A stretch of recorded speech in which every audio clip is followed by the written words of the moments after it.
সামিল হয়ে যান। যারা ওই সময় বলেছিলেন সংবিধানে কেয়ারটেকার সরকার নেই, কেয়ারটেকার আমরা বুঝি না, তারা সে কেয়ারটেকার বুঝতে সময় লেগেছিল 14 বছর।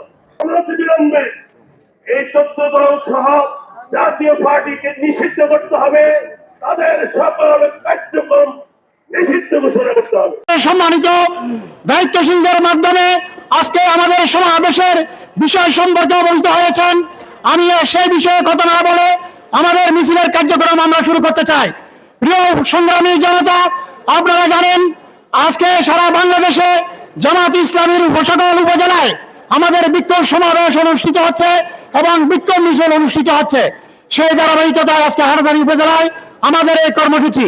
এ পর্যন্ত আপনারা আমাদের এই সমাবেশ বাস্তবায়নে সর্বাত্মক সহযোগিতা করলেন, আপনাদেরকে উপজেলা সংগঠনের পক্ষ থেকে মোবারকবাদ এবং ধন্যবাদ জানাচ্ছি। এবং এখন থেকে যে আমাদের সুশৃঙ্খল বিক্ষোভ মিছিল শুরু হবে, আমরা একটি আদর্শিক সংগঠন হিসেবে, জামাত ইসলামী একটি সুশৃঙ্খল দল হিসেবে আমাদের যে কর্মসূচি, যে মিছিল, আমরা সুশৃঙ্খলভাবে সকল ভাইরা আমাদের মিছিলে অংশগ্রহণ করব এবং এখান থেকে মিছিল শুরু হবে এবং আমাদের নির্ধারিত স্লোগান, সেই স্লোগানের ভিত্তিতে আমাদের মিছিল চলবে এবং পৌরসভাতে এসে আমাদের প্রোগ্রাম শেষ হবে। সেখানে আমরা সবাই আসরে নামাজ পড়ব।